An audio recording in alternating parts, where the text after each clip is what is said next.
মতে কৌৰৱনে ৰণে চলি যায়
তুমি তোমাৰ বাবে আজি কৌৰব আৰ পাণ্ডব ধ্বংস হব লগা হল গুৰু দুৰ্ণৰ পাছত কৌৰৱৰ সেনাপতিৰ ভাৰ লৈ ভাবিছা তুমি পাণ্ডৱক নিশেষ কৰিম বুলি কিন্তু তোমাৰ এই দৰ্প আজি কৰিম চূৰ্ণ সুমতি নকুল কি বুঝিবি তই কর্ণর বিক্রম কর্ণ আজি ভৈরব ধারণ করে পাণ্ডব কোলে বিনাশের বাবে কৌরবর সেনাপতিত্ব করিছে গ্রহণ আছে যদি প্রাণলয় মমতা যুদ্ধের কর পলায়ন মুখৰ কথা নাই প্ৰয়োজন যুদ্ধ কৰি দেখুৱা তুমি বলৰ পৰাক্ৰম বেশ বেশ আত্মৰক্ষা কৰা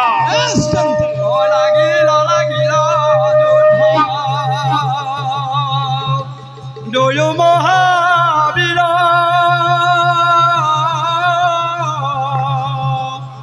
পদ ভৰে বহু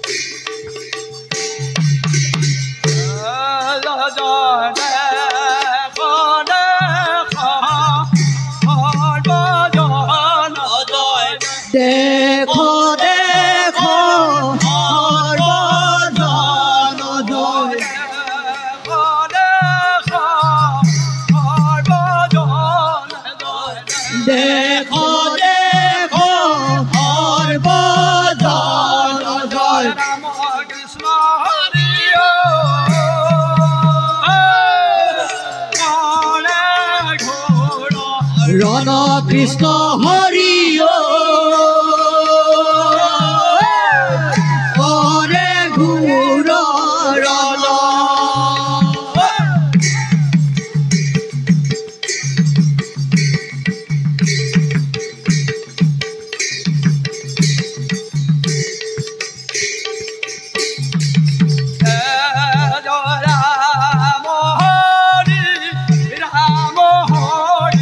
ৰাম হৰি জয় ৰাম হৰি জয়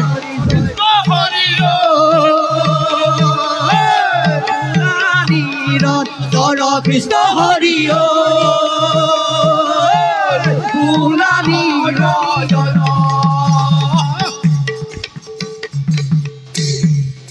শিশু নকুল ক'ত সেই গৰ্ভৱন্ত কোনে তোক আজি মোৰ হাতৰ পৰা ৰক্ষা কৰিব বালক কণ্টি মাতৃৰ কথা শুনি এৰি দিলো তোক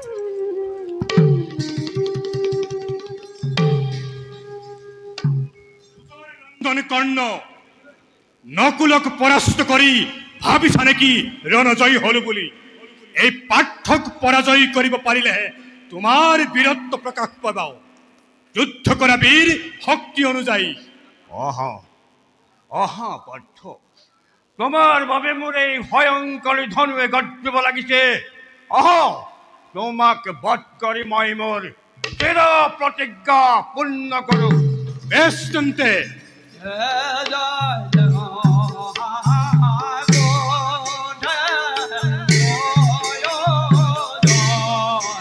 জয় মহাক্ৰোধে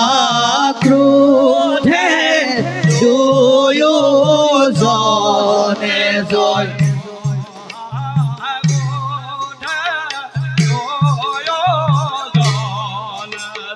মহাক্ৰোধে দুয়োজনে জয় ৰণ ঘূৰ ৰণ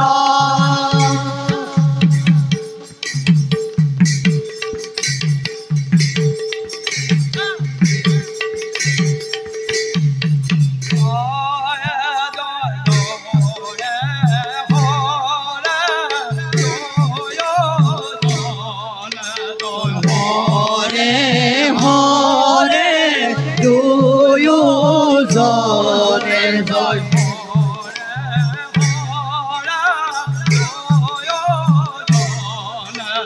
হৰে হৰে দুয়োজনে জয় গণ হৰে আলি গণ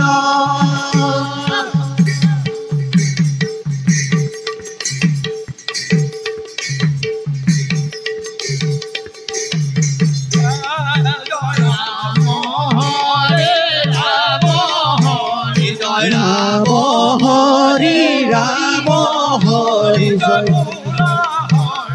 জন ভোলা সৰ্বজন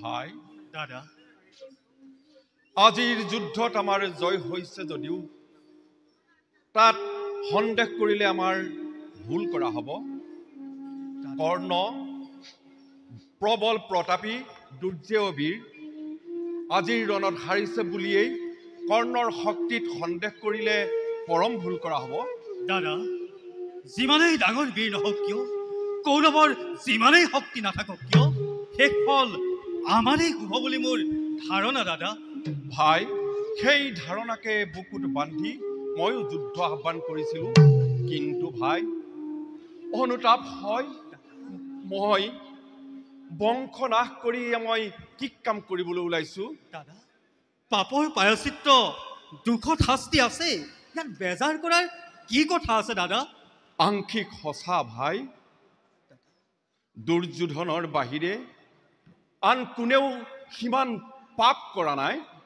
কৰিছে যদিও ৰজাৰ আজ্ঞাত কৰিছে।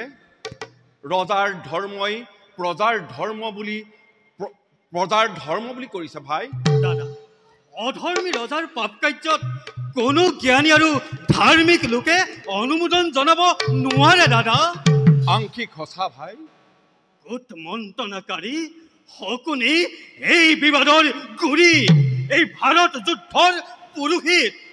যিমান দিনলৈকে সেই শকুনি জীয়াই থাকিব, সিমান দিনলৈকে যুদ্ধ চলি থকাই সম্ভৱ দাদা। বাৰু দাদা, মই এতিয়া আহোঁ। যোৱা ভাই, তুমি ক্লান্ত, খন্তেক বিশ্ৰাম কৰাগৈ। হে অনাদি অনন্ত অব্যক্ত নিৰাকাৰ নিৰঞ্জন হৰি, অবোধ সন্তানক কলৈ টানি নিছা প্ৰভু।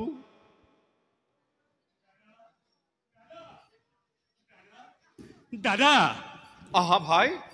দাদা, দুৰ্যোধনৰ পৰম মিত্ৰ কৰ্ণ মহাবীৰে যুদ্ধক্ষেত্ৰ এৰি পলালে দাদা। শুনিছো ভাই, অতি আনন্দৰ কথা। এই পলায়নৰ পুৰস্কাৰ স্বৰূপে দুৰ্যোধনে কৰ্ণক আগেই অংগদেশ দান দি থৈছিল দাদা। কিন্তু দাদা, দুৰ্যোধনৰ ধৈৰ্য প্ৰশংসা নকৰি নোৱাৰি। এতিয়াও অচলতল, এতিয়াও বুকু দাস। ৰজা স্বৰূপে, ক্ষত্ৰিয় স্বৰূপে দুৰ্যোধন যথাৰ্থ বীৰ। সেই বীৰত্বও যাব আৰু তাৰ দাস বুকু গবধিব। কেনেকৈ ভাই? মোৰ এই দুৰ্জয় গদাৰ প্ৰহাৰ। বাৰু বুজিলো ভাই। কিন্তু দাদা, কুৰুপতিৰ কিন্তু অটল বিশ্বাস কৰ্ণৰ ওপৰত। অযোগ্যত বিশ্বাস স্থাপন কৰা নাই ফাল্গুনী। হ'ব পাৰে যোগ্যজন, কিন্তু এইদৰে ৰণ এৰি পলাবলৈ হলে সেই বিশ্বাস আৰু কিমান দিন থাকিব দাদা? মোৰ বিশ্বাস এইবাৰ কৰ্ণই ৰুদ্ৰমূৰ্তি ধাৰণ কৰিব আৰু কোনো ক্ষত্ৰিয় বীৰে পৰাজয় কলংক সহ্য কৰিব নোৱাৰিব দাদা। তাৰ বাবে চিন্তা নাই দাদা, যদুপতি আমাৰ সহায়। কি কৰিব সখা? তোমাৰ হাতৰ পৰা গান্ধীৱ আৰু দাদাৰ হাতৰ পৰা গদালৈ যুদ্ধ কৰিব পৰা শক্তি যদুপতিৰ এতিয়াও হোৱা নাই। পাৰোতেনো কুৰুক্ষেত্ৰ যুদ্ধত অস্ত্ৰ নধৰো বুলি মই শপত খাওঁনে? কিন্তু যদুপতি, তোমাৰ অনন্ত শক্তিৰ এটি কণাই আমাক সকলোকে বলিয়ান কৰি তুলিছে। ইমান শক্তি থকা হলে জৰাখণ্ডৰ ভয়ত আহি তোমালোকৰ কাষ নাচাপিলোহেঁতেন। বাৰু সেইবোৰ কথা এতিয়া যাওঁ, ব'লা বিশ্ৰাম কৰোঁগৈ, বৰ ভাগৰ লাগিছে। আহা যদুপতি, তোমাৰ বিশ্ৰামৰ কৰো আয়োজন। ব'লা যদুপতি, আমিও বৰ ক্লান্ত। ভীমাৰ্জুনে কৰ্ণৰ লগত যুদ্ধ কৰি কৰি শ্ৰান্ত হোৱাৰ উপক্ৰম হৈছে। আজি শান্ত, কালিলৈ মূৰ্ছা আৰু পৰহিলৈ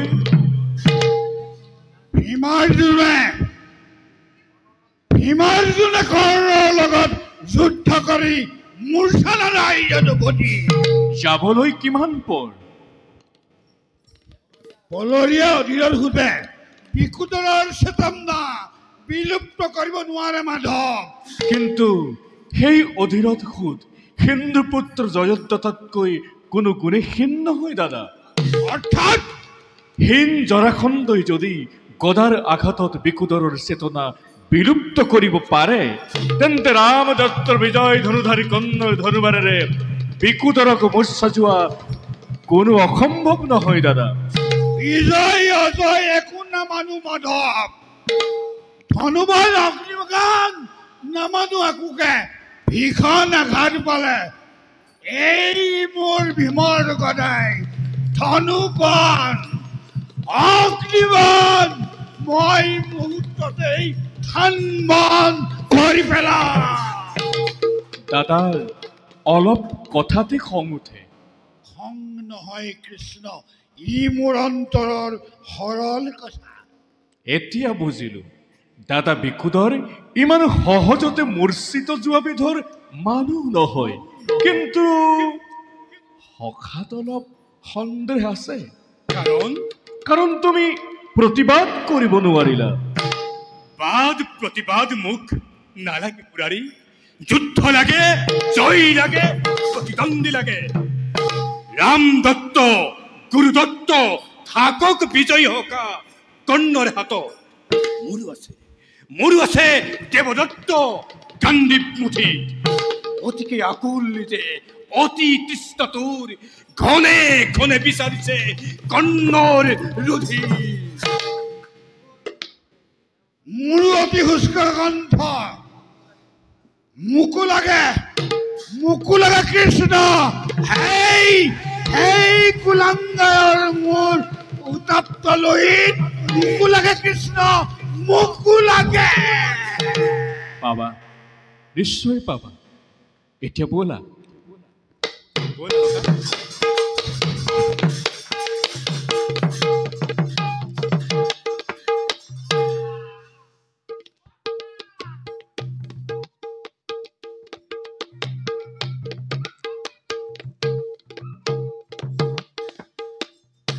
দোকাখন প্ৰথম চেষ্টা ব্যৰ্থ হৈছে হয়, সেইবুলি মই নিৰুৎসাহী নহওঁ।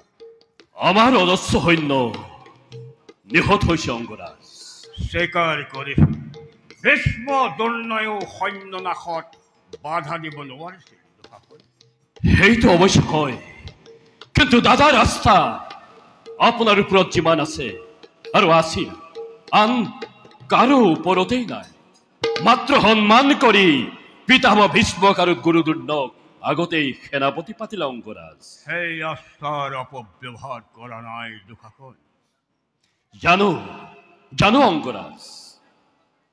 আজি হাৰিছো বুলি চিৰদিন নাহাৰো, আজি সৈন্য নাশ হ'ল বুলি চিৰদিন সৈন্য নাশ হ'ব নোৱাৰে দুখাখন। পাণ্ডৱৰ লগত কৌৰৱ হাৰিবলৈ হলে আমাৰ জন্ম ধাৰণ কৰাই মিছা অংগৰাজ। বীৰ বুলি ক্ষত্ৰিয় বুলি পৰিচয় দিয়াৰ আমাৰ কোনো মূল্য নাথাকিব অংগৰাজ। পাণ্ডৱৰ জয় এটা স্বপ্ন আৰু কৌৰৱৰ পৰাজয় এটা অলি কল্পনা। অংগৰাজ, যেদিনা পাণ্ডৱৰ মৃতদেহৰ ওপৰত পৰি শিয়াল কুকুৰে টনা আতুৰা কৰিব, সেইদিনা যে আমাৰ কিমান আনন্দ হ'ব অংগৰাজ।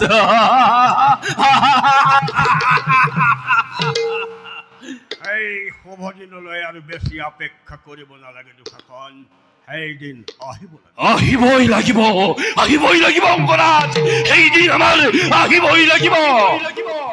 দুৰ্যোধন দুঃশাসনৰ গদা, কৰ্ণ মহাৰথীৰ ধনু আৰু শকুনিৰ মন্ত্ৰণা ধেমালিৰ কথা নহয় অংগৰাজ।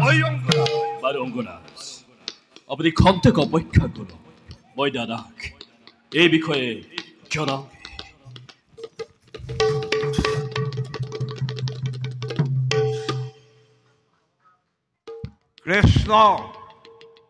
কৃষ্ণ হ'ব পাৰা তুমি নৰৰূপী ভগৱান, সেইবুলি স্বাৰ্থৰ মৃত্যুত হস্তক্ষেপ কৰিলে নচলিব। পাৰ্থক তুমি ৰাখিব নোৱাৰা ভগৱান।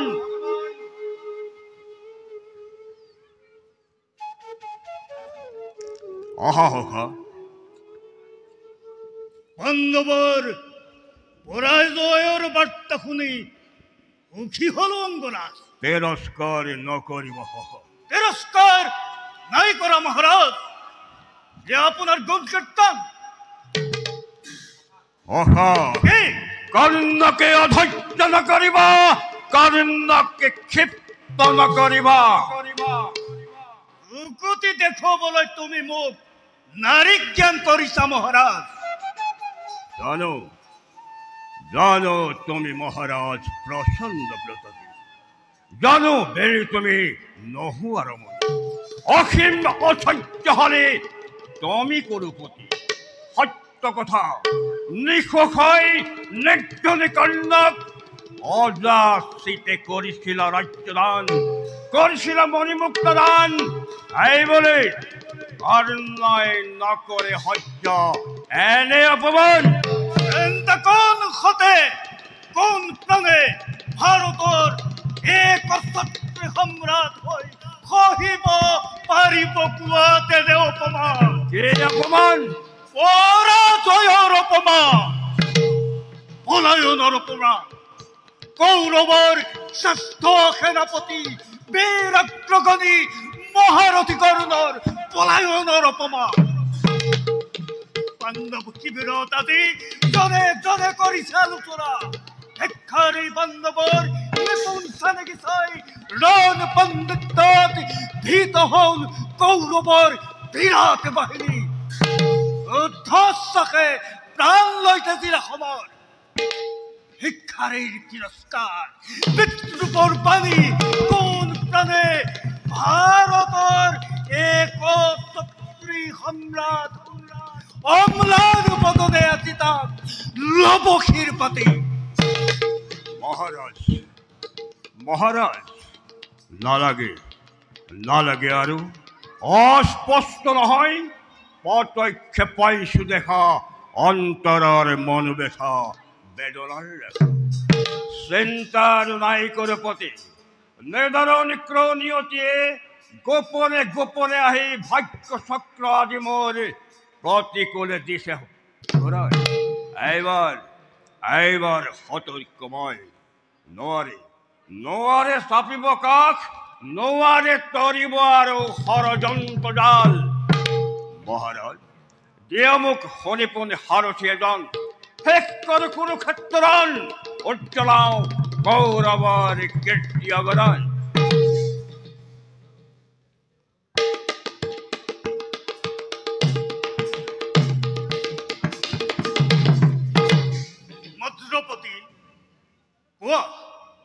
কৰিবানে হাৰথ শিকাৰ? ওৰ অবিচাৰে যদি কৰে আদেশ নতশিৰে কৰিম পালন। আদেশ নহয় মহাৰাজ, এ মোৰ অনুৰোধ। তব আজ্ঞা কৰিম পালন। তেন্তে কুৰুপতি অস্তেৰে বিশ্ৰাম কৰা আপুনি কক্ষত যজ্ঞ চিন্তা কৰি মস্তিষ্ক তপ্ত কৰি নালাগে নালাগে জাপিব আৰু বেলিত ৰজনী।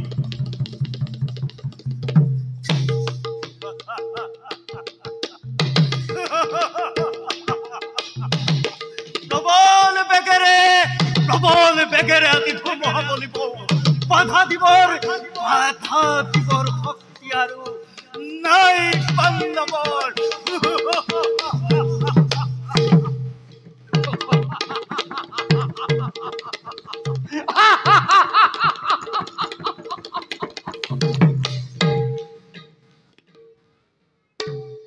বাধা দিবৰ শক্তি আছে বুলি জানিলে কি কৰিবা? দুৰ্যোধন কি কৰিবা? চক্ষুৰ আগতে দেখিছা ভীষ্ম গৈছে, দ্ৰোণ গৈছে আৰু কৰ্ণও পলায়ন কৰিছে। আকৌ কৈছা দুৰ্যোধন বাধা দিবৰ শক্তি নাই পাণ্ডৱৰ।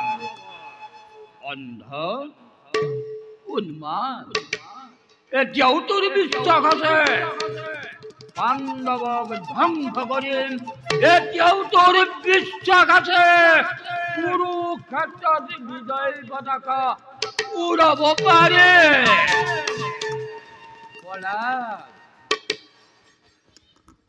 পলাপ দুৰ্যোধন তেজৰ পীৰ পীৰণি থাকে মানে এই পলাপ থাকিব কিন্তু যিদিনা তেজ চেঁচা পৰিব গোট মাৰিব টান টানি আহিল পস্তাই বিধ সগুণৰ ঠোঁটৰ আগত ওলমি পৰিব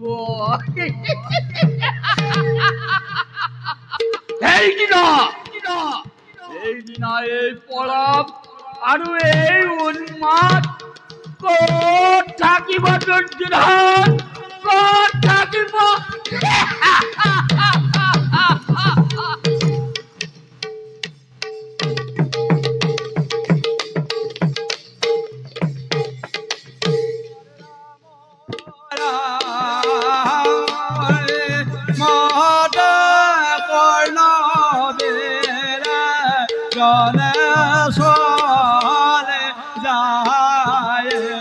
হরে রাম রাম এহি মতে কর্ণ বীরে রণে চলি হরে রাম রাম পদ ভরে বহ পদে কম্বে ধরা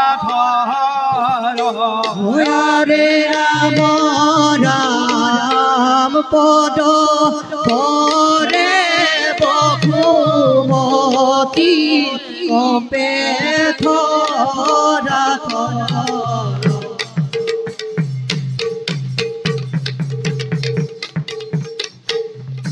হরে রাম রাম রাম হরে রাম হরে বোলালে হরে রাম রাম রাম হরি রাম হরি বুলা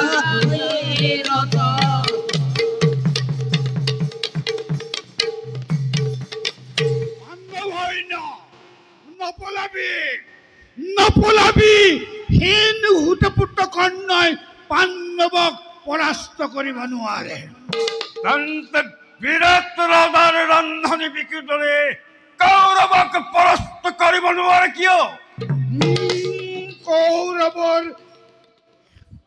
পদাবি অধম্বৰবৰ চাদি তোৰ সন্মুখত ক্লান্তক দমহল উপস্থিত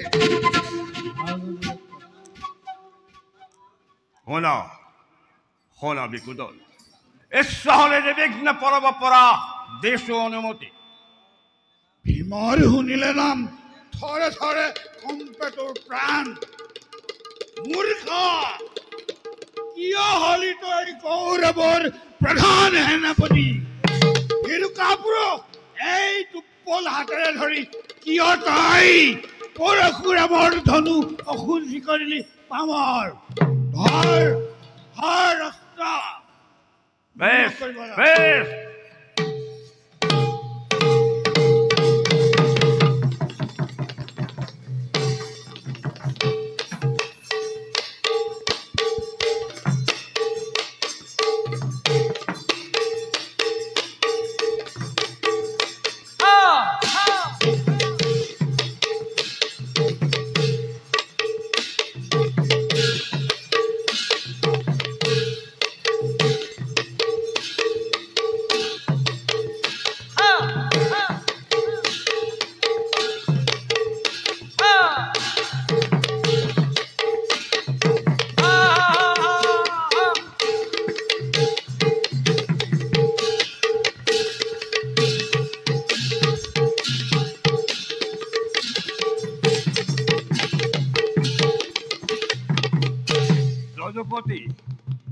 যদুপতি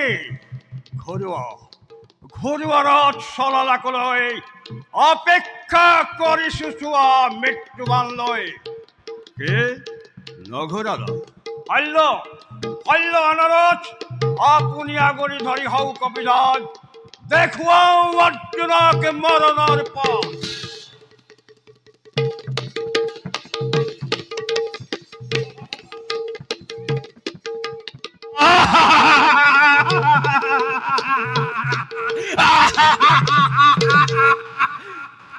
আনন্দর উৎসবাদী উথলে উঠিছে, দুরন্ত হদ্দল দেখা হরিণীর দলে আতরোদ হত্যহেনা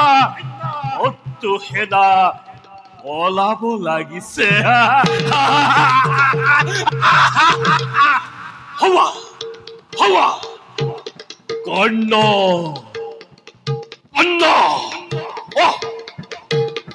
যুধিষ্ঠিরে করে এখন হঙ্গাম কিসে?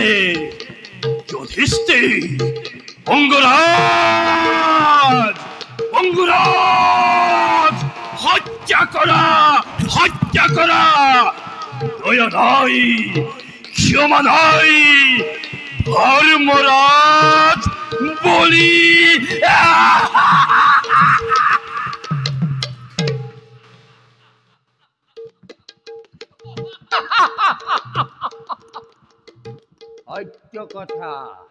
সত্য কথা দুঃশাসন, দয়া নাই ক্ষমা নাই, ধৰ্মৰাজ বুলি।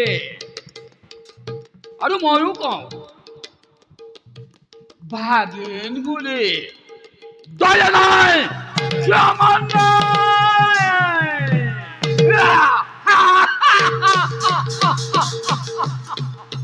সত্য মানৱ শুনা, সকলোৱে শুনা, আজি দুঃশাসনে কৈছে দয়া নাই ক্ষমা নাই, ধৰ্মৰাজ বুলি।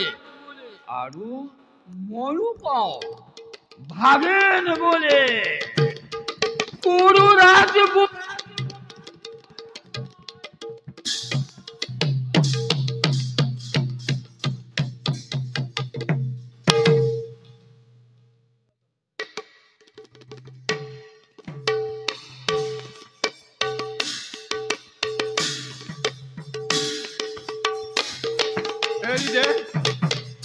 ৰাধাৰ নন্দন, যদি পুনৰ তোক মৃত্যুদণ্ড দিওঁ উপহাৰ। তুমি মোৰ মৃত্যুদাতা ধৰ্মৰাজ, বৰ্তিহীন মতিছন্ন নহয় বিধতা। ইচ্ছা কৰা হলে কৌৰৱৰে ৰাজপ্ৰসাদত বন্দী কৰি লৌহ পিণ্ডৰাত পাৰিলোহেঁতেন ৰজা ৰাখিব তোমাক, কিন্তু নাৰাখো। কৰ্ণই নকৰে ভংগ প্ৰতিজ্ঞা নিজৰ, ৰহস্য তাৰ জীৱনৰ হাৰ। আনন্দৰে দিছো মুক্তিদান।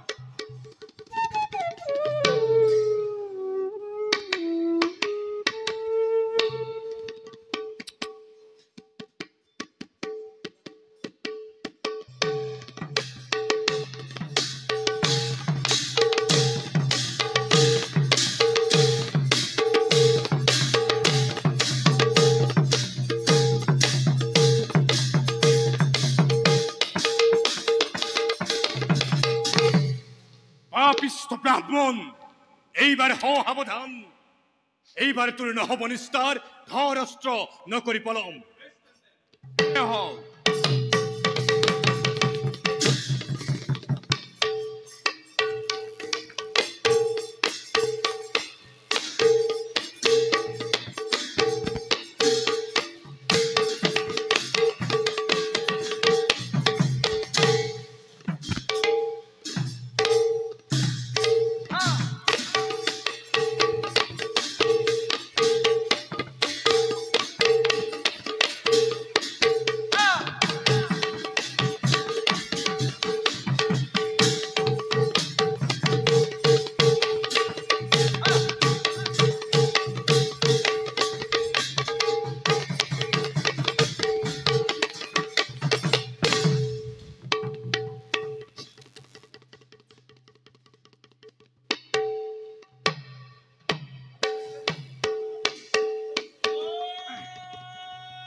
প্ৰৱেশ কৰে দ্ৰৌপদী সুন্দৰী সভাত প্ৰৱেশ কৰে দ্ৰৌপদী সুন্দৰী লয়লাখে চলে দেৱী লয়লাখে চলে দেৱী দেখিতে শোভন দেখিতে শোভন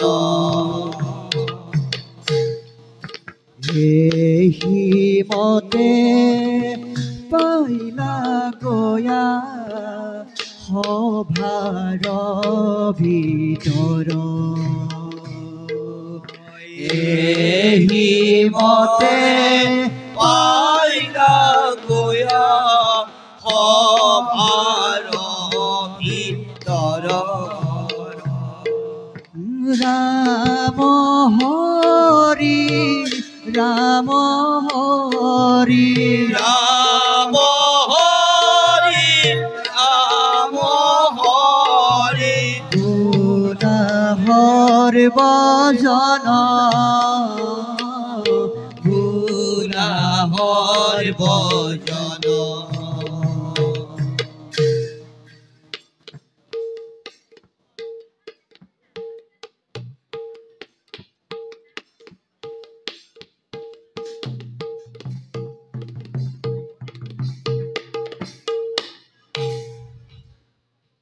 প্ৰিয়ে নাথ হওক নাথ কি হ'ল আপোনাৰ আপোনাক আজি ইমান চঞ্চল দেখিছো কিয় আজিৰ যুদ্ধত আমাৰ পৰাজয় সৈন্যবিলাক ছত্ৰভংগ পৰাজয় হৈছে কেনেকৈ কেনেকৈ পৰাজয় হ'ল মই অশ্বস্থামাৰ লগত লাগি থাকোঁতে কৰ্ণই দুৰ্জয় বিক্ৰমেৰে আমাৰ বেহু ভেদ কৰি সকলোকে পৰাস্ত কৰিলে দাদা নকুল সহদেৱ সকলো পৰাস্ত হ'ল ধৰ্মৰাজে প্ৰাণপণে চেষ্টা চলাইছিল কিন্তু তেওঁৰ চেষ্টাও ব্যৰ্থ হ'ল সেইবাবে চিন্তা নকৰিব প্ৰিয়তম আপোনালোক ভালে থাকিলে সেই কৌৰৱে একো কৰিব নোৱাৰে হ'ব পাৰে কিন্তু আজি ধৰ্মৰাজৰ আগত মই কেনেকৈ মুখ দেখুৱাও কি বাক্যৰে দাদাক মই প্ৰবোধ দিম মই যদি গুৰুপুত্ৰৰ লগত ব্যস্ত নাথাকি কৰ্ণক প্ৰতিৰোধ কৰিলো অনুৰোধ কৰিলে কি হ'ব না কোৱা কথা হৈ গ'ল আক্ষেপ কৰি লাভ নাই সঁচা কিন্তু আজিৰ জয়ে অভিমানী দুৰ্যোধনৰ তেজ দুগুণে বহাব প্ৰতিদিন পৰাস্ত হৈ ভগ্নোৎখাই হোৱা কুৰুসেনাক দুগুণে উৎসাহ যোগাব এদিনৰ পৰাজয় আমাৰ সেনাকো হতাশ কৰিব নোৱাৰে না যদি ধৰ্ম আছে যদি সত্যাসত্যৰ বিচাৰ আছে তেনেহ'লে সেই অহংকাৰী দুৰ্যোধনৰ শেষখন শোচনীয় হ'বই হ'ব কৃষ্ণ না তোমাৰ বাক্যই যেন সত্য হয় হোৱা নাথ মহাৰাজ এইফালে আহিব লাগিছে যোৱা তুমি শুশ্ৰূষাৰ আয়োজন কৰা যোৱা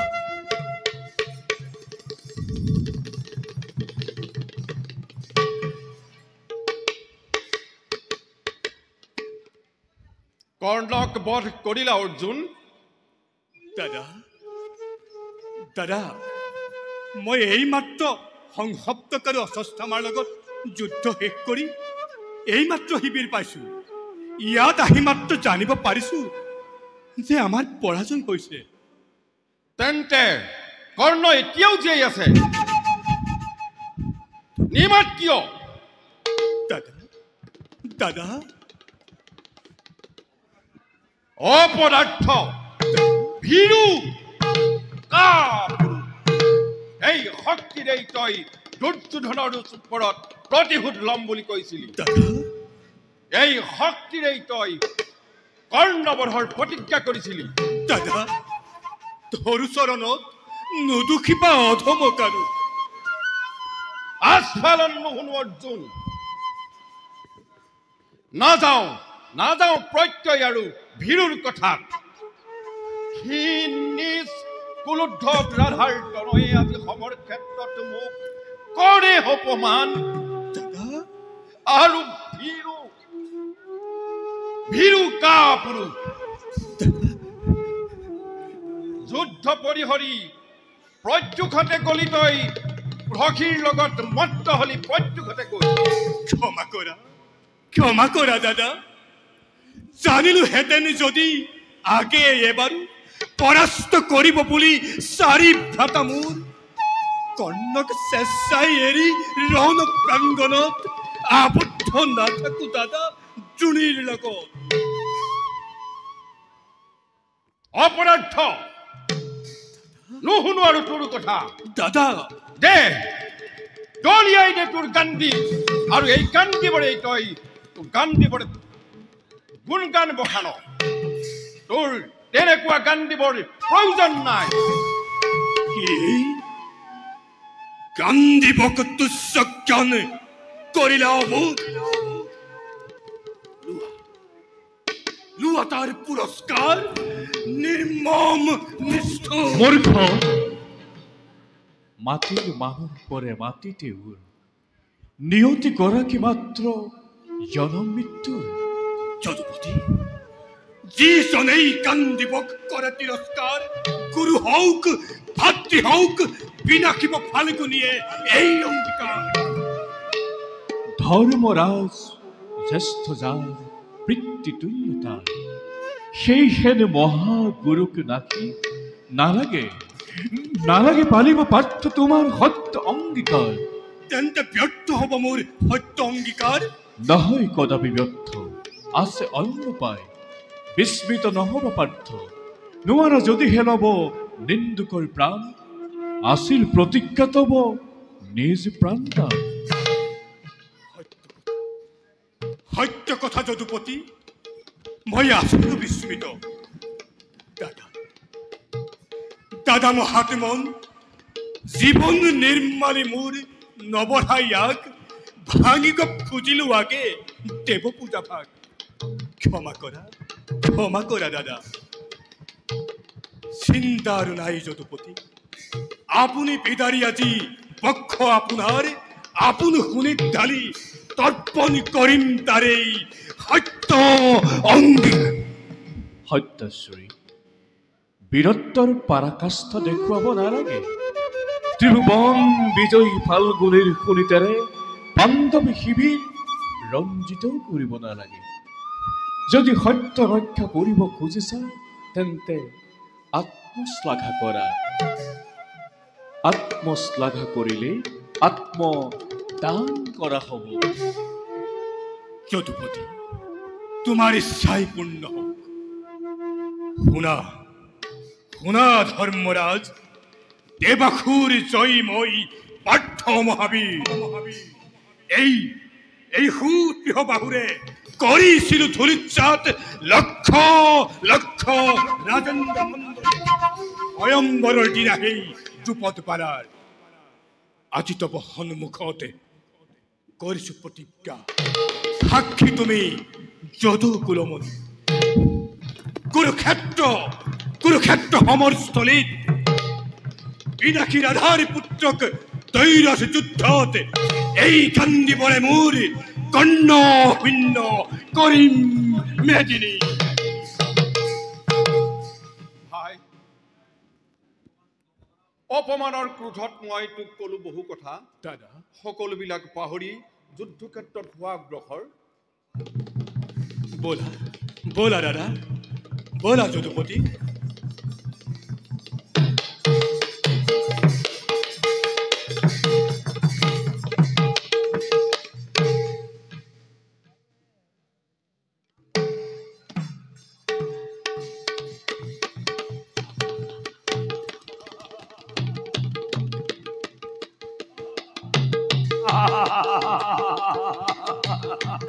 মামা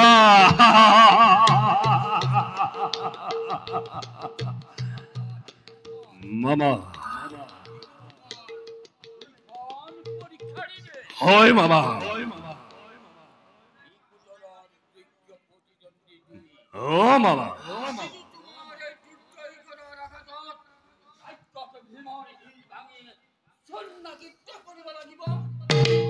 সন্দেহ কৰিছ মামা সন্দেহ কৰিছা এই দুখাখনৰ প্ৰতাপ তুমি দেখা নাই যাৰ ভয়ত মামা স্বৰ্গৰ দেৱতা কম্পিত পাতালৰ পাখকে মূৰ্ছিত আৰু তেনেই দুখাখনৰ আগত ভীম কোন মামা ভীম কোন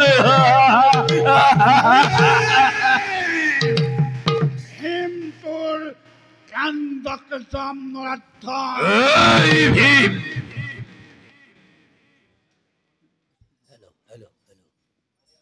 আৰু তই এই কুচক্ৰান্তকাৰী কান্ধাৰ পুত্ৰ শকুনি মই নহওঁ বিকুটৰ বোপা মই নহওঁ মই ৰজস্বলা দ্ৰৌপদীক চুলিত ধৰি বিবস্ত কৰিব খোজা নাই বিকুটৰ বোপা বিকুটৰ বোপা তুমিতো মোক বক্ষ ৰক্ত পান কৰিম বুলি প্ৰতিজ্ঞা কৰা নাই মামা তোমাৰ প্ৰতিজ্ঞাৰ লক্ষ্য ৰাজভাতা দুখাখন মামা কি চাই আছা তোমাৰ ভয়ত স্বৰ্গৰ দেৱতা কম্পিত মামা তোমাৰ গৰ্ব চূৰ্ণ কৰা তোমাৰ শক্তি লুপ্ত কৰা মামা দেখ দেখ সৰ্বজন দৈবেৰালে খনা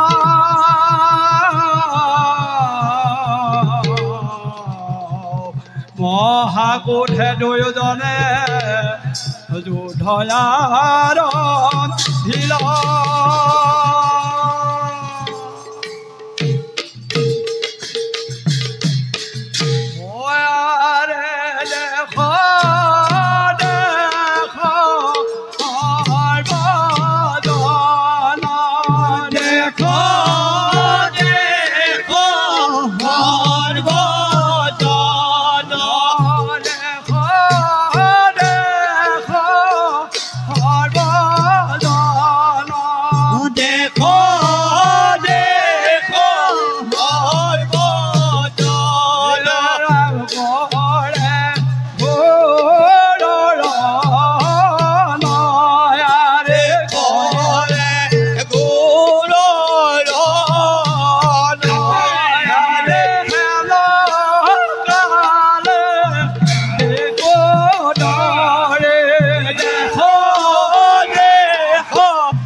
গদাই গদাই হল মহাৰাজ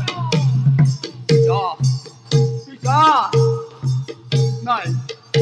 খন্তেক অপেক্ষা কৰা নাই আৰো বেশি পৰ হৰতুন হলে যাবে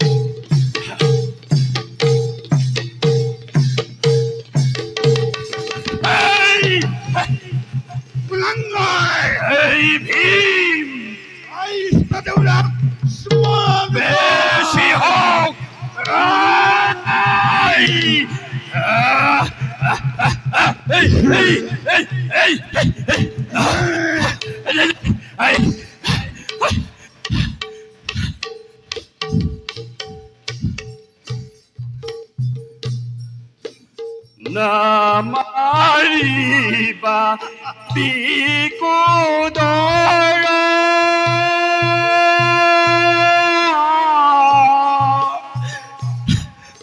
ধৰো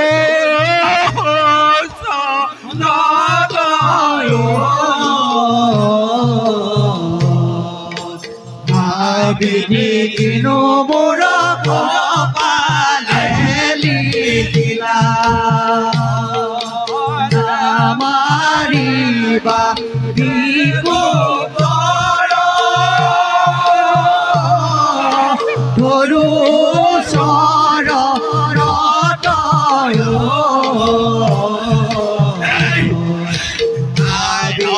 কিনো মোৰা পালে লিখিলা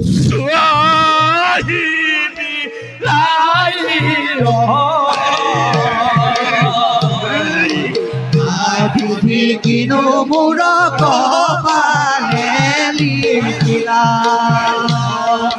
নামাৰিবা বিকুদৰ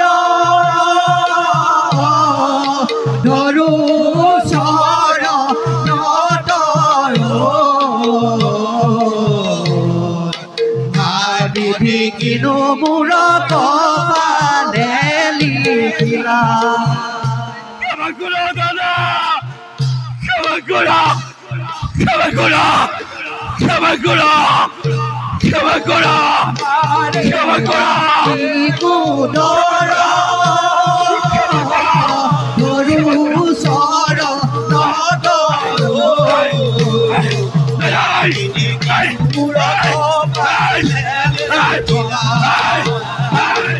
বিধি কিনো মোৰা পালে লিখিলা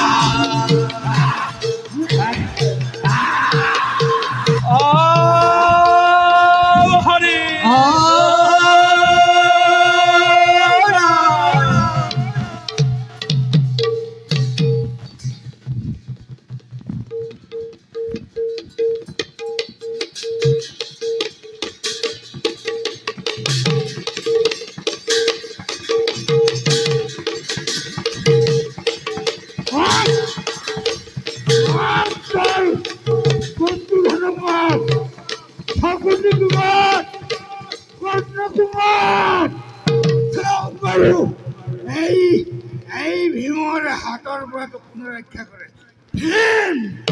ভীম মাতি ভীম নহয়, ভীম মাতি ৰক্তপ্ৰবাহ দুদান্ত ৰাজ্য প্ৰসন্ন এই হাতেৰেই তই সাধি পাঞ্চালী স্পৰ্শ কৰিছিলি।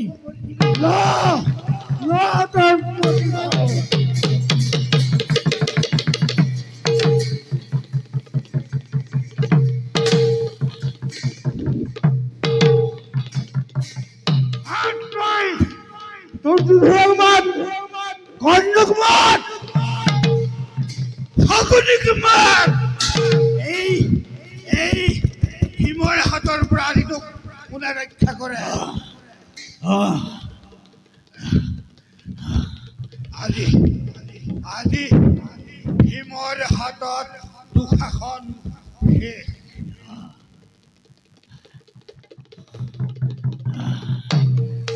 কৃষ্ণ কৃষ্ণ কৃষ্ণ কৃষ্ণ কৃষ্ণ কৃষ্ণ কৃষ্ণ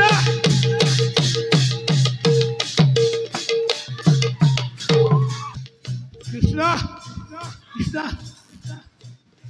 ইকিনাথ আপোনাৰ গোটেই শৰীৰতে আছে আপুনি আহত হৈছে আহত আহত হোৱা নাই প্ৰিয়ে নিহত হৈছে সেই আপুনি কি কৈছে নাথ আপোনাৰ গোটেই শৰীৰতে আছে আৰু অথচ আপুনি এইবোৰ কৈছে কি ভয় নকৰিবা কৃষ্ণ মই উন্মাদ হোৱা নাই মই নৰৰক্ত পান কৰি আহিছো নৰ ৰক্ত পান কৰিছে কাৰ ৰক্ত স্নেহৰ ভাতৃৰ ৰক্ত ভাতৃৰ ৰক্ত হে ভগৱান তুমি এইবোৰ কি শুনাইছা প্ৰভু কি দেখুৱাইছা মাতা কৃষ্ণ মাতা উচ্চ স্বৰে মাতা কি আকুল চিতা পাতা ভগৱান ভগৱান তুমি আছা তুমি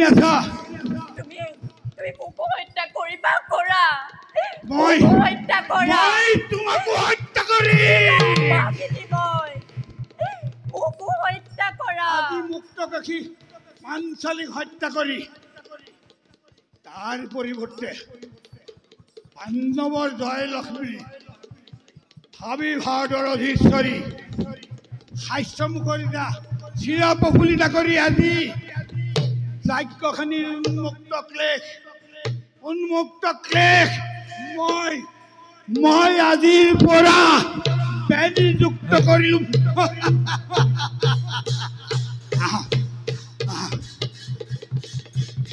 দেশ দেশ সৰ্বজন দৈবেৰালে খন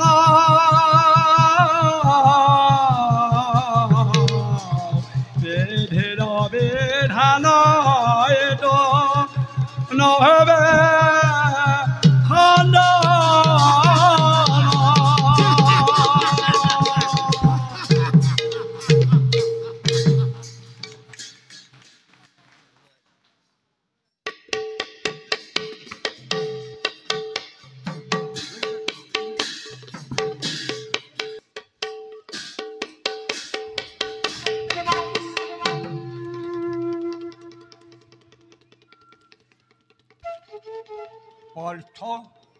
পাৰ্থ বেচুৰামণি গ্ৰাহে মৰি ৰথচক্ৰ ৰাক্ষসী ধৰাই খন্তেক অপেক্ষা কৰা পিতাৰী ধৰাৰ বক্ষ মুক্ত কৰো ৰথ মুক্ত কৰা বীৰবৰ অবিলম্বে মুক্ত কৰা তুমি ৰথৰ চকা অপেক্ষা কৰিছো মই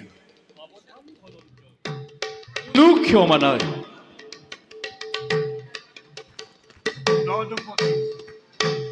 যদুপতি তুমি এই নে দয়াময় অগতি তুমি এই নে নারায়ণ পতিত পাবন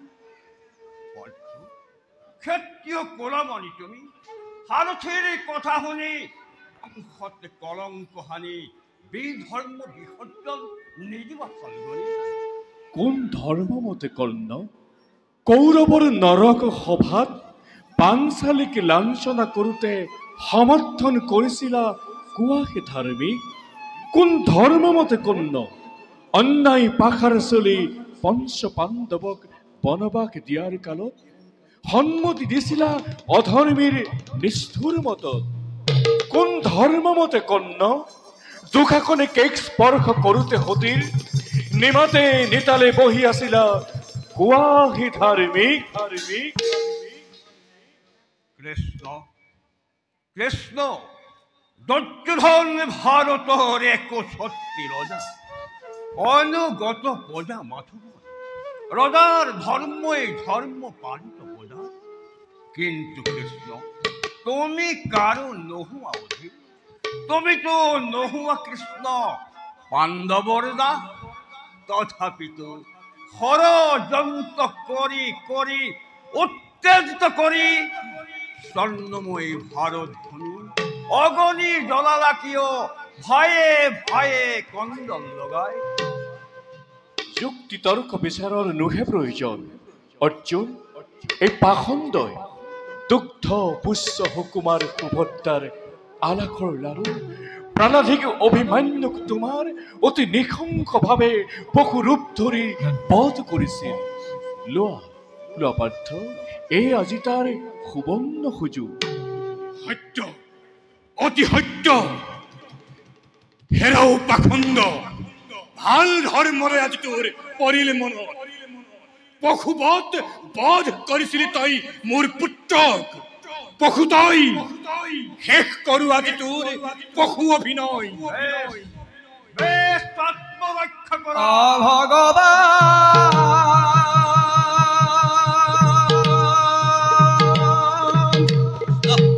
কৃষ্ণ তোমার নাম জয়তে ততে শুনো মাত্র তোমার গুণ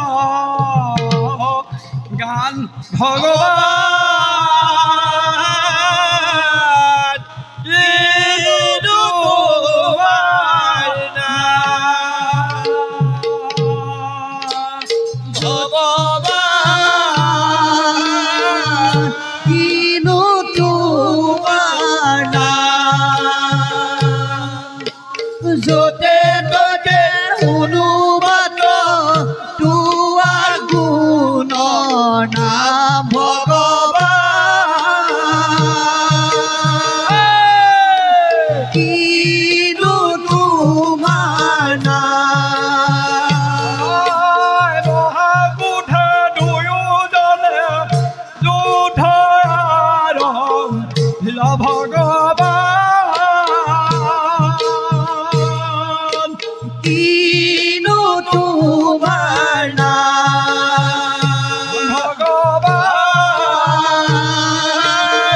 কিনো তোমাৰ নাম যতে ততে শুনো মাত্ৰ তোমাৰ গুণৰ নাম ভগৱান কিনো তোমাৰ নাম দেশ দেশ সৰ্বজন দৈবেৰলে গণ ভগৱান কিনো তোমাৰ নাম ভগৱান কিনো তোমাৰ নাম যতে ততে শুনো মাত্ৰ তোমাৰ গুণ নাম ভগৱান কিনো তোমাৰ নাম ৰাম হৰি বোলা সৰ্ব অজন ভগৱান কিনো তোমাৰ নাম ৰাম হৰি বোলা সৰ্ব জন ভগৱান কিনো তোমাৰ নাম কিনো তোমাৰ নাম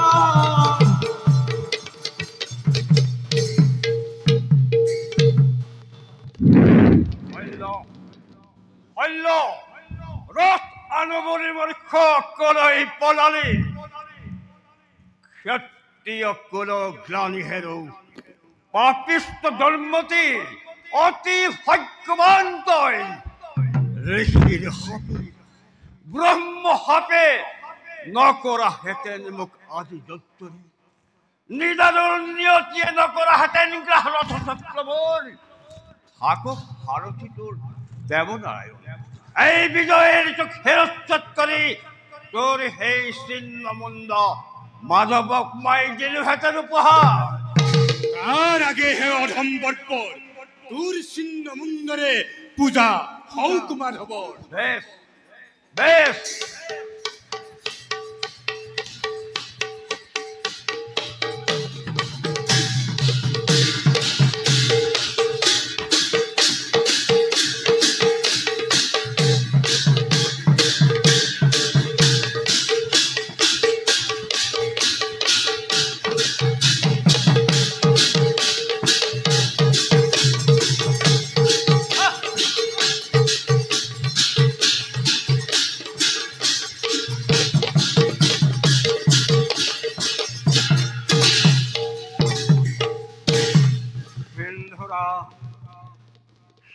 উত্তৰা পাৰ্থৰ ৰথৰ পৰা চোৱা কুৰুক্ষেত্ৰ অধৰ মেলে ভৰা নহয় আহ নহয় আহ কুৰুক্ষেত্ৰ ধৰ্মক্ষেত্ৰ এই যে পুণ্যতীৰ যোৱা কন্ন মহাধনুধৰ হৰগত পাৱস্থান উচ্চ মধুকৰ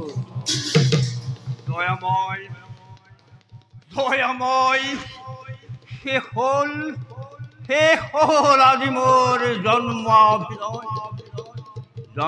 জন্মান্তৰতে স্থান পাওঁ পদ কমলত এই মোৰ অন্তিম ভিক্ষা মৃত্যুকালত বিদায় সখা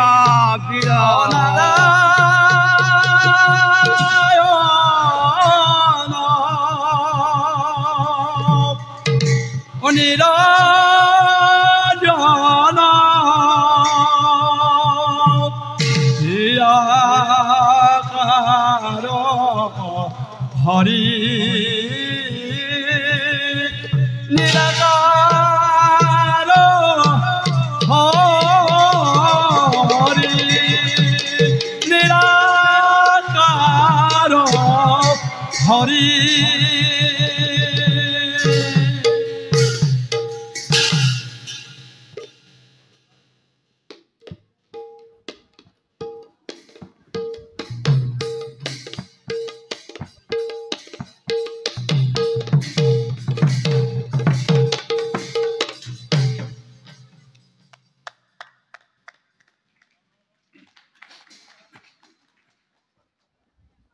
কুৰুক্ষেত্ৰ যুদ্ধ লাহে লাহে সামৰণি পৰি আহিছে। বাচি আছে কেৱল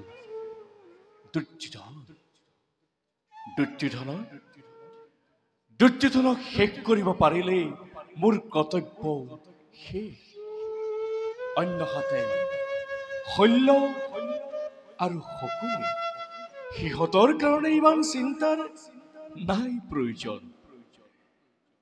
দাতা তীৰ্থৰ পৰা ঘূৰি অহাৰ আগতে দুৰ্যোধনৰ কিবা এটা দিহা লগাব লাগিব, কাৰণ দুৰ্যোধন দাদাৰ পৰম মিত্ৰ। নহলে হয়তো দুৰ্যোধনক শেষ কৰাটো কঠিন হৈ পৰিব। নহয় ইয়াৰ লগে লগে শকুনিকো আঁতৰাৰ ব্যৱস্থা কৰিব লাগিব, নহলে হয়তো আজি চোন মোৰ পৰম সৌভাগ্য, নাৰায়ণৰ আগতে ওলালোহি। প্ৰণাম প্ৰভু। আহা বাবা, তোমাৰ কথাকে ভাবিছিলো। কুৰুক্ষেত্ৰ ভাবিলি মোৰ কথা ভাবিছিলা নে ভাবৰ মাজত মোৰ কথা ভাবিছিলা? মাজতে ভাবিছিলো মামা।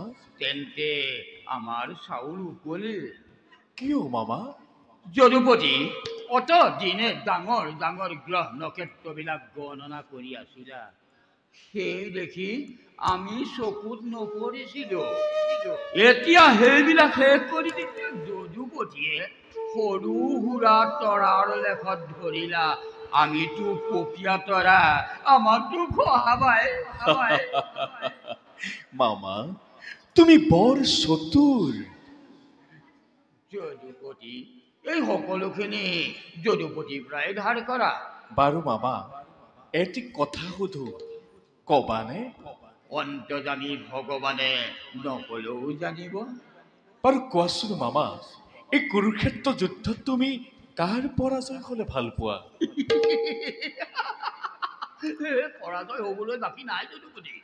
এতিয়া ভাল পাইছো নে বেয়া পাইছো যদুপতিয়েই জানে। মামা কৌৰৱৰ আশ্ৰয়ত থাকি দুৰ্যোধনৰ ইমান বিশ্বাসভাজন হৈ বিশ্বাসঘাতকতা কৰিলা কিয়? তাৰ উত্তৰ যদুপতিক দিব লাগিবনে? তুমি বৰ নিষ্ঠুৰ মামা। আৰু তুমি? মই মোৰ কৰ্তব্য কৰিছো। মোৰ কৰ্তব্য কোনখিনিৰ প্ৰতি হল যদুপতি? ভাগিন ভাগিন বুলি অন্তৰৰ চিৰ সঞ্চিত হলাহল বিষ পান কৰোৱাতকৈ সন্মুখ যুদ্ধত অখি ধাৰণ কৰাটো অনেক গুণে শ্ৰেয় মামা। যৌৱতী প্ৰধান্ত মানৱ মই এই প্ৰতাৰণা এই প্ৰবঞ্চনাৰ ক্ষমাৰ অযোগ্য বুলি জানো, কিন্তু পূৰ্ণ ব্ৰহ্ম ভগৱানৰ কপট নিদ্ৰাতকৈ মোৰ এই আচৰণ বেছি দুখনীয়া নে যদুপতি? ভুল ভাবিছা মামা। সদায় ভুল কৰি কৰি ভুলতেই অভ্যস্ত হল। এতিয়া আৰু শেষ বতৰত এই ভুল নাভাগে মাধৱ। সেয়ে মাধৱ মোৰ ধন্যবাদ গ্ৰহণ কৰা। মামা নুবুজিলো মামা। অতি সহজ পদ হেৰি সপনি দুৰ্যোধনৰ অন্নৰ পালিত সপনিৰ প্ৰবঞ্চক ৰাজদোষ সকলো দুখ কলংক জাপি দি অগতিৰ গতি ত্ৰিজগতৰ প্ৰতি ভগৱান কৃষ্ণই যেতিয়া দুখৰ হাত সাৰিব পাৰিছে, এই সপনি সামান্য সপনি নহয়, তাৰ জীৱন ধন্য আৰু জনমো ধন্য। এই জনমৰ গৰাকী তুমি নহয় জানো যদুপতি? মোৰ ধন্যবাদ গ্ৰহণ কৰা। মামা তোমাৰ উদ্দেশ্য আৰু মোৰ উদ্দেশ্য একে নহয়। তোমাৰ উদ্দেশ্য প্ৰতিশোধ ধ্বংস আৰু মোৰ উদ্দেশ্য यदा यदा हि धर्मस्य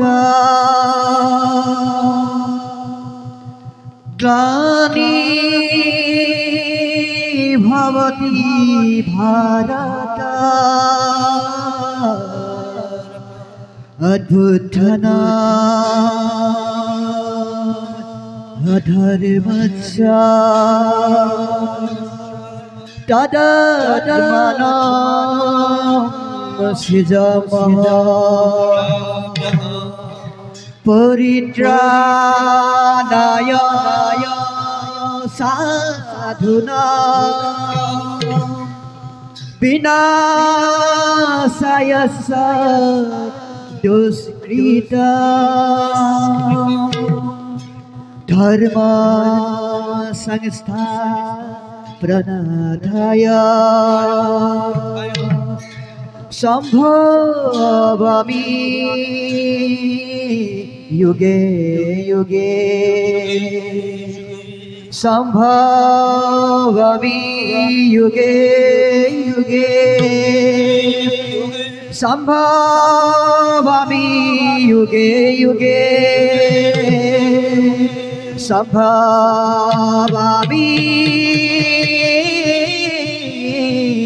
युगे युगे युगे।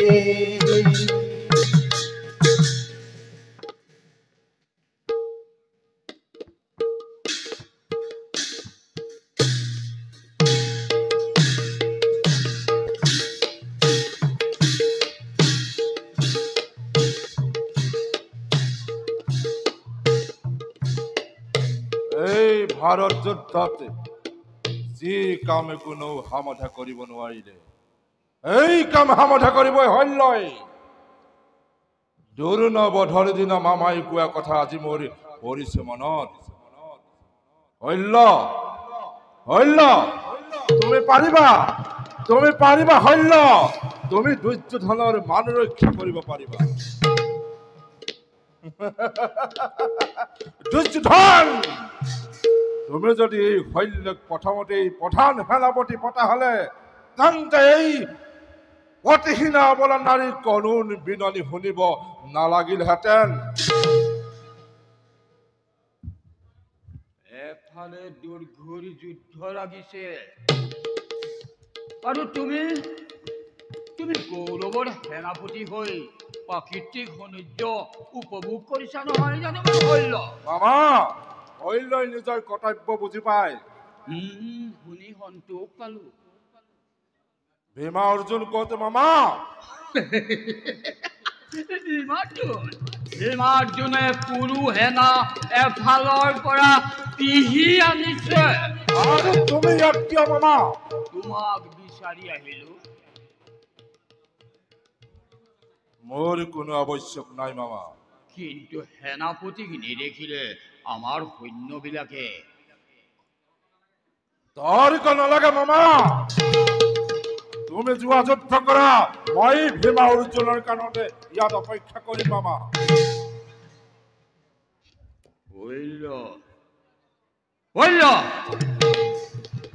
ভাৰত যুদ্ধ অৱসান ৰথী মহাৰথী গ'ল, লক্ষ লক্ষ সেনা নিৰ্পাত হ'ল। ভাৰতৰ অতুল পতাপী ৰজা দুৰ্যোধন ভাতৃহীন হ'ল।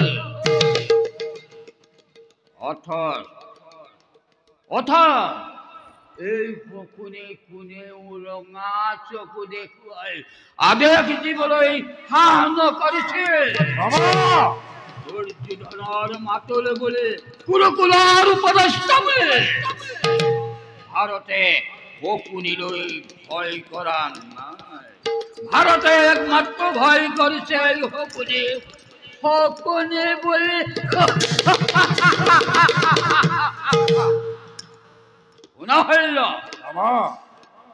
আজি তুমি চতুৰ্থ সেনাপতি হৈ নিজে নিজে গৌৰৱ কৰি এই শকুনিৰ ওপৰত যি প্ৰভুত্ব দেখাইছা, এই কুৰুক্ষেত্ৰ উদ্বোধন কৰিলে এই শকুনিয়ে আৰু জবনিকা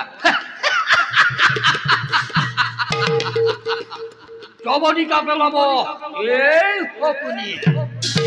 মামা তোমাৰ উদ্দেশ্য কি? উদ্দেশ্য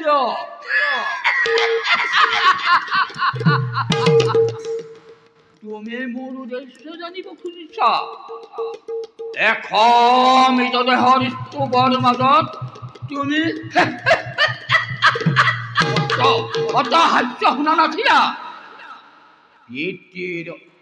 ভাতৃৰ অস্থিৰ নিৰ্মিত পাখুতিলৈ তুমি বুজিব নোৱাৰিলা। আজি মোৰ উদ্দেশ্য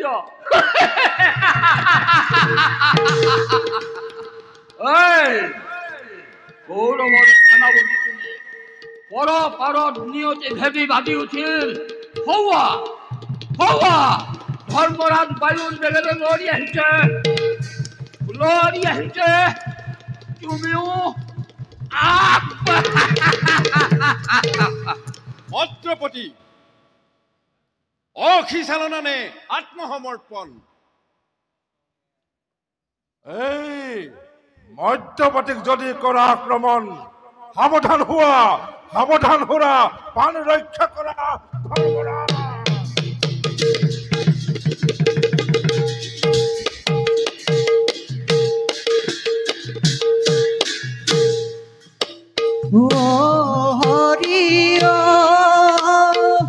দেখো হরব জন দুয়ো বীরে যুদ্ধ করে অতি ভয় হর হরিয় দেখো হরব জন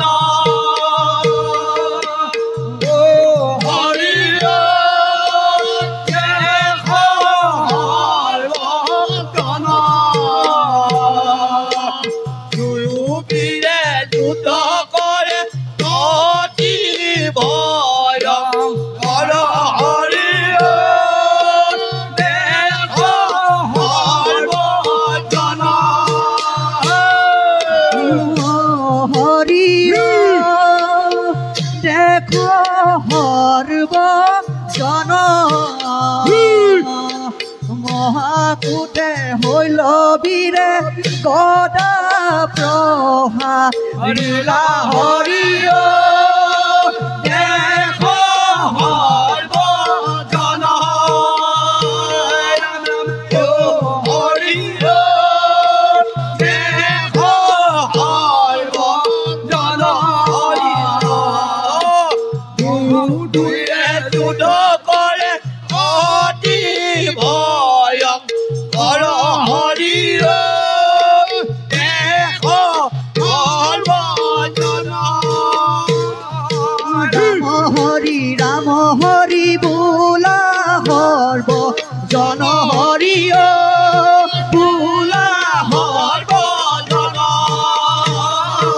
রাম হরি বোলা সর্বজন হরি বোলা সর্বজন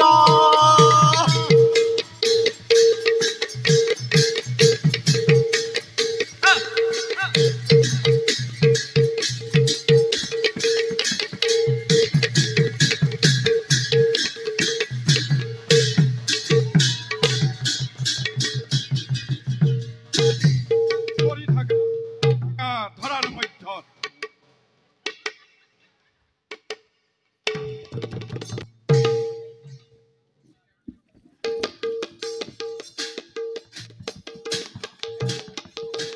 ইহাতো নাই ক'ত পলাল কুচক্ৰান্তকাৰী গান্ধাৰ পুত্ৰ পৃথিৱীৰ ইমূৰৰ পৰা সিমূৰলৈ বিচাৰি হলেও আজি তোক মই হত্যা কৰিমেই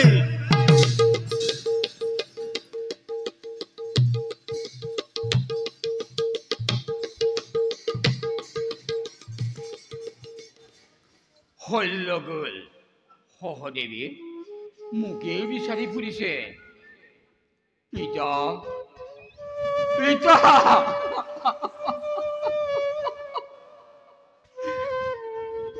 তোমালোকক যেনেদৰে কাৰাগাৰত বন্দী কৰি এমতি অন্যৰ কাৰণে তিল কৰি মাৰিছিল আজি এই শকুনিয়েও অন্নধিত ৰাষ্ট্ৰৰ বুকুত 100টা পুত্ৰৰ 100খন চিতা এখনকৈ সব চবকৈ জ্বলাই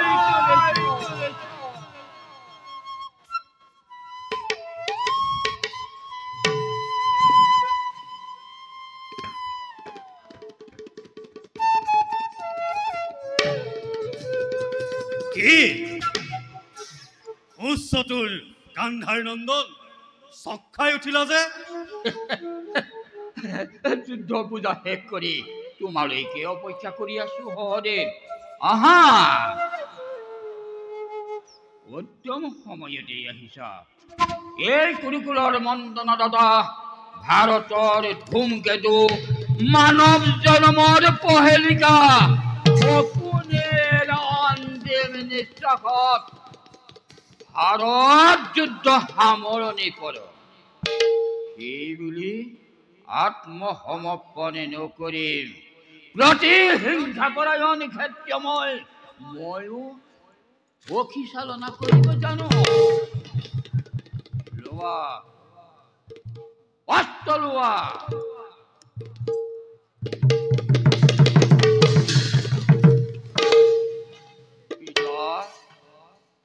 পিতা জন্মদাতা মোৰ 70 শনিতেৰে ৰাঙলীৰ জীৱনৰ ৰঙা যাব পাহি আজি তোমাৰ পাদ পদ্মাত উৎসৰ্গা কৰিলো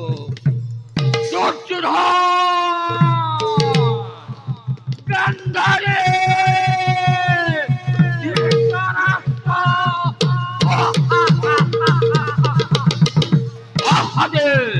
ৰাম ৰাম কে হব হৰি ৰাম ৰাম কে হব হৰি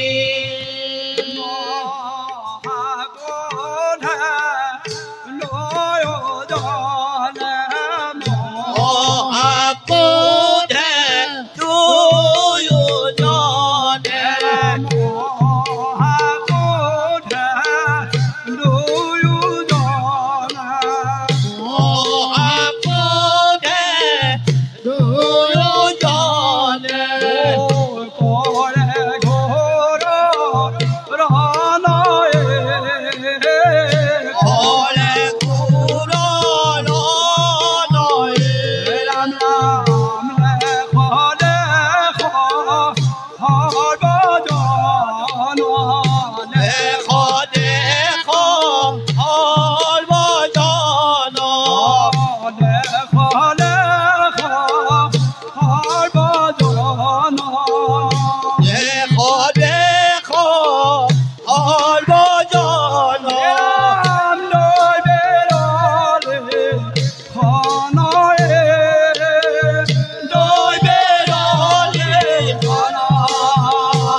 রাম হরি রাম হরি রাম হরি রাম হরি গোলা হইব জনয়ারে গোলা হইব জনয়ারে গোলা হইব জনয়ারে গোলা হইব জনয়ারে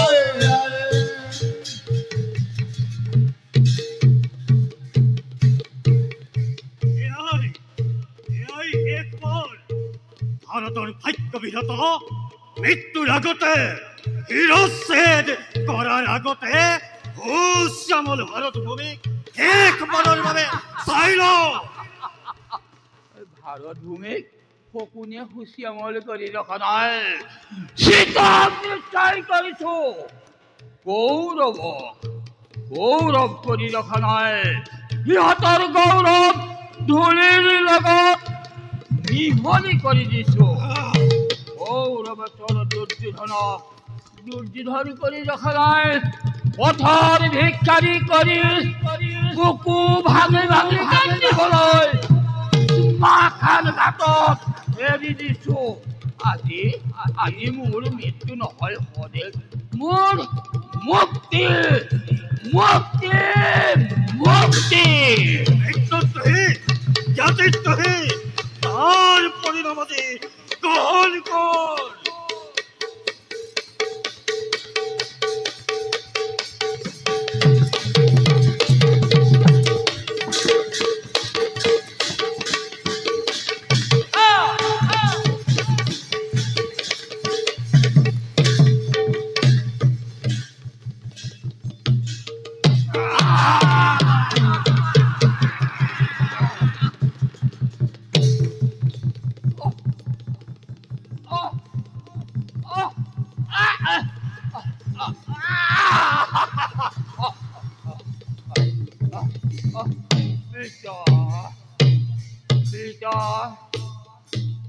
আজি তোমালোকক যিধৰণে মৃত্যু দিছিল, তোমালোকে প্ৰতিশোধ স্বৰূপে শকুনিক এমুঠি অন্ন খুৱাই জীয়াই ৰাখিছিলা।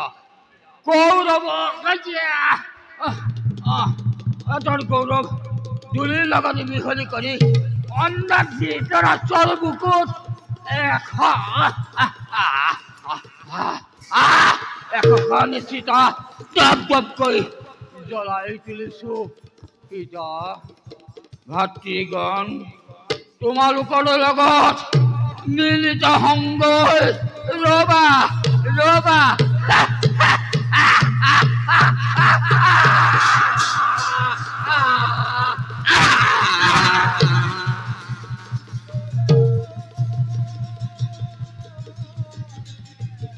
ইখন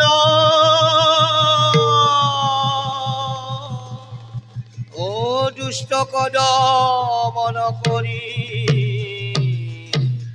অন্তঃপা লীলা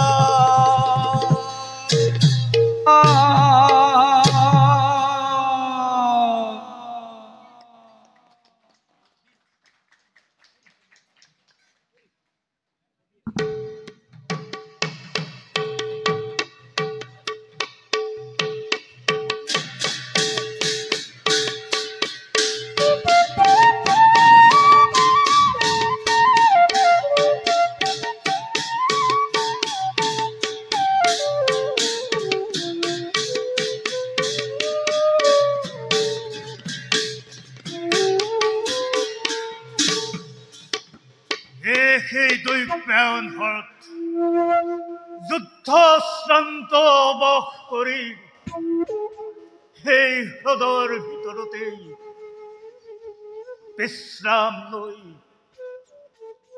শৰীৰক সবল কৰি পুনৰাই পাণ্ডৱৰ বিৰুদ্ধে কৰিম মহাৰণ।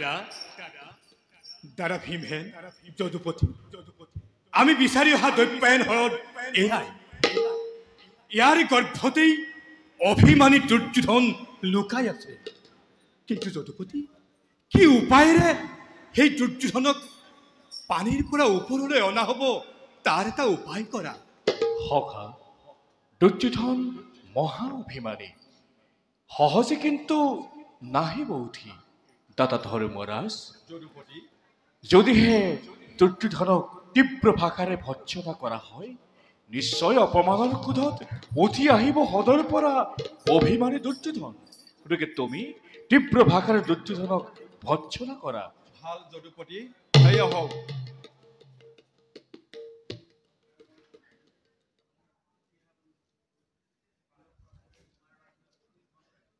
গুৰুপতি উঠি আহা হ্ৰদৰ পৰা পাণ্ডৱক পৰাস্ত কৰি তোমাৰ ৰাজ্য তুমি ঘূৰাই লোৱা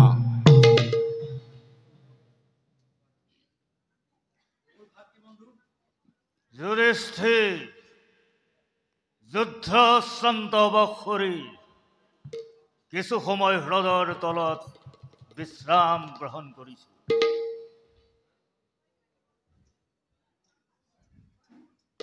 দাদা আৰু তীব্ৰ ভাষাৰে তুমি ভৰ্ৎসনা কৰা তেতিয়াহে উঠি আহিব দুৰ্যোধন হ্ৰদৰ পৰা দুৰ্যোধন নীলাজ বৰ্বৰ তই এনেদৰে ক্ষত্ৰিয়ৰ কলংক বুলি জনা হলে তোৰ লগত যুদ্ধ কেতিয়াও নকৰিলোহেঁতেন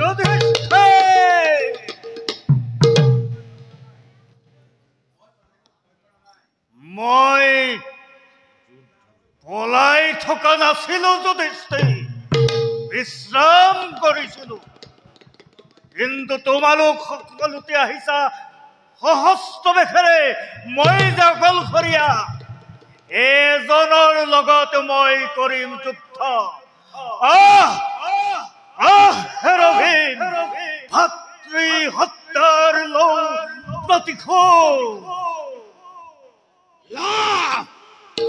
দুৰ্যোধন তোক আজি মই শেষ বিদায় দিওঁ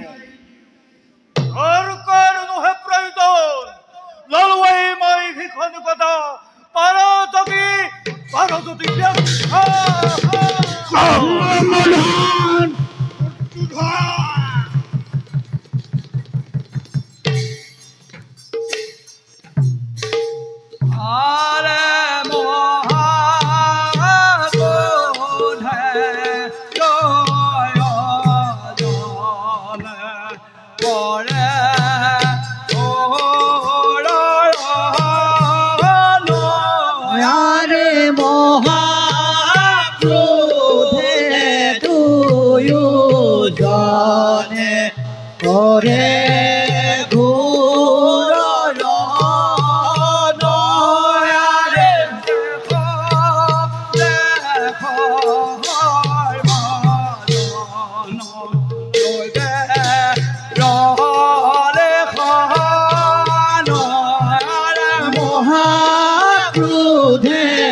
কৃষ্ণ ইয়াত কি হৈছে কৃষ্ণ দাদা ইয়াত কুৰুক্ষেত্ৰৰ শেষ যুদ্ধ হৈছে কি শেষ ৰণ দাদা পাণ্ডৱৰ হাতত আজি কৌৰৱ কুল শেষ হৈছে বাকী আছে মাত্ৰ দুৰ্যোধন ইয়াতে ভীম আৰু দুৰ্যোধনৰ মাজত ভীষণ যুদ্ধ লাগিছে কৃষ্ণ তুমি জানা ভালদৰে দুৰ্যোধন মোৰ প্ৰিয় শিষ্য তাৰ হেনো অৱস্থা দেখি সঁচাকৈ মই মনত আঘাত পাইছো কিয় কিয় কৃষ্ণ তুমি কৌৰৱ পাণ্ডৱৰ সন্ধি নকৰি কুৰুকুল তুমি কৰিলা ধ্বংস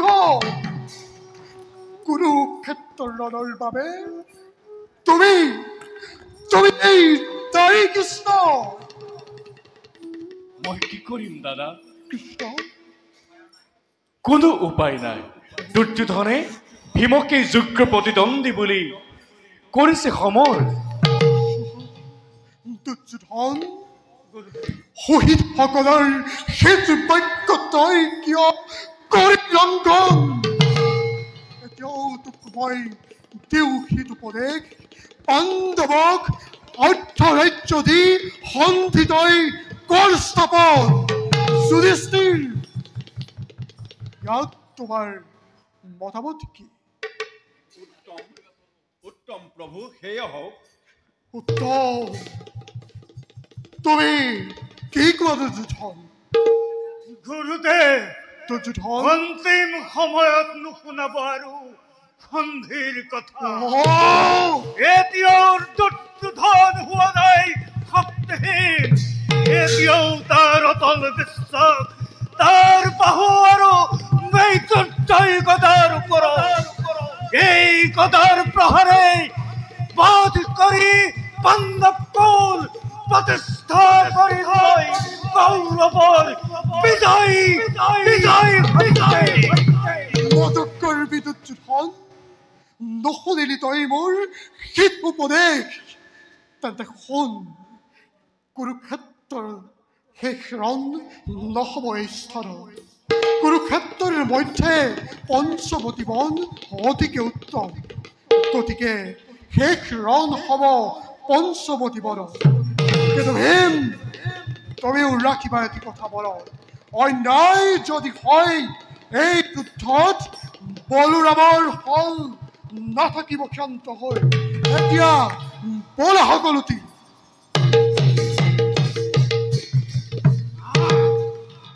আগবাঢ়ি দুৰ্যোধন তোমাক শেষ বিদায় দিওঁ কুলম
দাদা ক্ষান্ত হোৱা দাদা ধৰ্মৰ জয় আৰু অধৰ্মৰ পৰাজয় এয়া যে নিয়ম প্ৰকৃতি